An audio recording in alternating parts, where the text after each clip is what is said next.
A typical digital startup often wins its early market share through a very simple tactic: saying yes.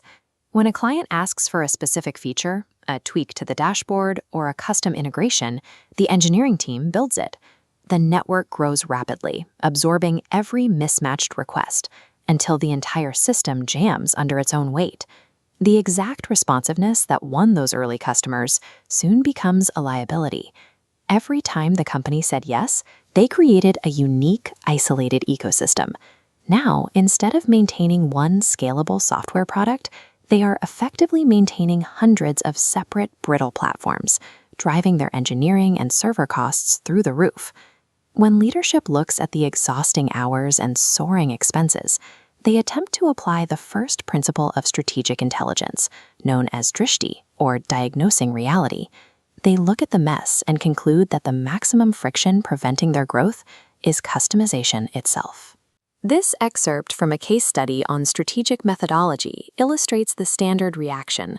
Faced with spiraling complexity, leadership issues the obvious correction: standardize. As the text shows, they enforce one platform, no exceptions, and tell the market to take it or leave it. The impact is immediate, but not in the way leadership intended.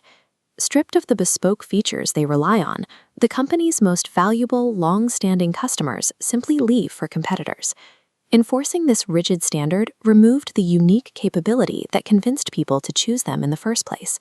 By ignoring their swadharma, or natural strength, they turned themselves into an ordinary manufacturer charging premium prices for a product that no longer solved their clients' specific problems.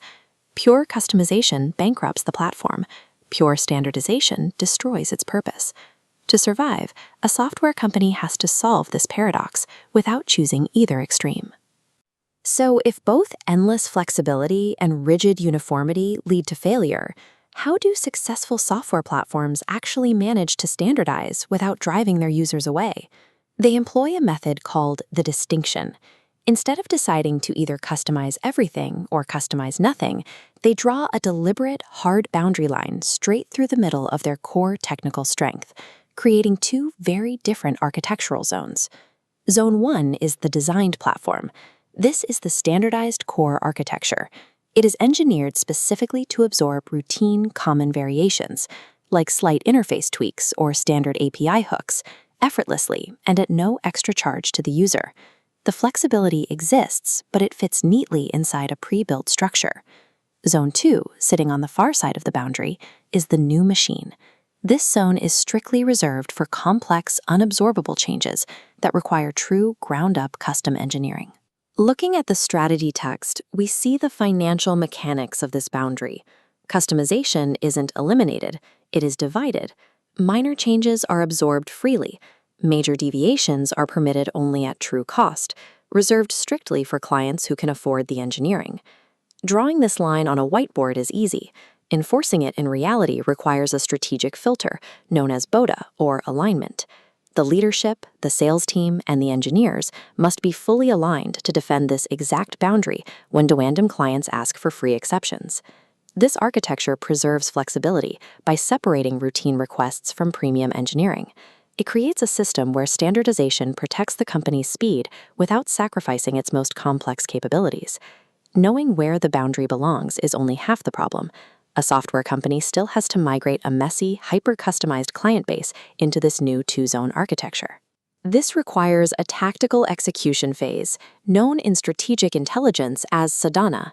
It demands 3 specific commitments: build the flexible digital core that doesn't exist yet, fix the bottlenecks in the old legacy systems, and finally, scale the new standard platform across the user base. But implementing the new standard is not the end of the work. If left unmonitored, even the most carefully architected strategies eventually decay as market conditions change. This document outlines 2 ways a digital strategy fails over time. First is drift. The initial strategy is still correct, but the daily practice has decayed. Second is obsolescence. The execution is perfect, but market reality has moved on.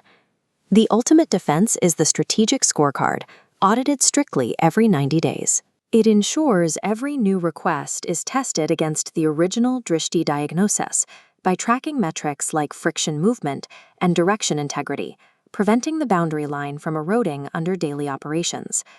Building a core strong enough to handle routine flexibility transforms customization into a high-margin asset.